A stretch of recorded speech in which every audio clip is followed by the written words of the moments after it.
नमस्कार, स्वागत अछि अहाँ सभक अपन चैनल मैथिली पाठशाला पर। मिथिला कला जैके हमसब अपन सांस्कृतिक धरोहर मानै छी, खाली सजावट के लेल नहीं बल्कि समाजक जागरूकता फैलेबाक लेल सेहो इस्तेमाल होइत अछि। आइ हम बात करब सामाजिक मुद्दा पर मिथिला कला के योगदान विषय पर। मिथिला कला खाली एगो पारंपरिक पेंटिंग शैली नहीं अछि, ई एगो सशक्त माध्यम बनि गेल अछि जेकरा माध्यम से कलाकार अपन आवाज उठबै छथि। लैंगिक असमानता, पर्यावरण संरक्षण, बाल विवाह आ घरेलू हिंसा जेहन गंभीर मुद्दा पर मिथिला कला के माध्यम से सशक्त संदेश देल जाइत अछि। महिला सशक्तिकरण के मुद्दा पर आधारित कतेको प्रदर्शनी आयोजित कयल गेल अछि।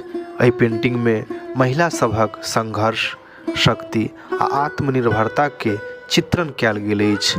कलाकार सब मधुबनी पेंटिंग्स के पारंपरिक रूप में आधुनिक मुद्दा जोड़ि अपन विचार व्यक्त करैत छथि। पर्यावरण संरक्षण सेहो मिथिला कला के एगो महत्वपूर्ण विषय अछि। कलाकार अपन पेंटिंग्स में हरियाली, जल संरक्षण आ जलवायु परिवर्तन पर जागरूकता फैलेबाक लेल प्रतीकात्मक चित्र बनबैत छथि। एगो उदाहरण अछि कजल रेखा शैली, जेकरा माध्यम से कलाकार जंगल कटाव आ प्रकृति के नुकसान पर संदेश दै छथि। बाल विवाह जे एगो समय में मिथिला समाज के गंभीर समस्या छल, मुदा कलाकार अपन कला से एगो सकारात्मक बदलाव लावे के प्रयास कर रहल छथि। एगो प्रदर्शनी में बालिका शिक्षा आ विवाह योग्य आयु के महत्व के पेंटिंग के माध्यम से दर्शावल गेल। हमर प्रेरणा समाजक उ मुद्दा अछि जकरा लोग नजरअंदाज करैत अछि। पेंटिंग के माध्यम से ई बात सभक दिल तक पहुँचेबाक लेल प्रयास करैत अछि।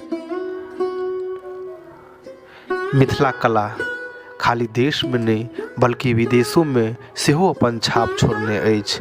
पेरिस, लंदन आ न्यूयॉर्क जेहन जगह सब में मिथिला कला पर आधारित प्रदर्शनी कयल गेल अछि, जाहिसँ सामाजिक मुद्दा पर वैश्विक जागरूकता बढ़ल अछि। मिथिला कला एगो आवाज बनल अछि जकरा से समाजक हर मुद्दा पर प्रकाश पड़ैत अछि।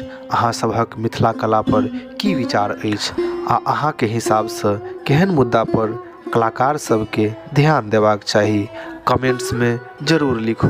चैनल के लाइक, शेयर आ सब्सक्राइब करब नहीं बिसरू। धन्यवाद आ फिर भेंट करब मैथिली पाठशाला पर। तब तक के लेल जय मिथिला, जय बिहार।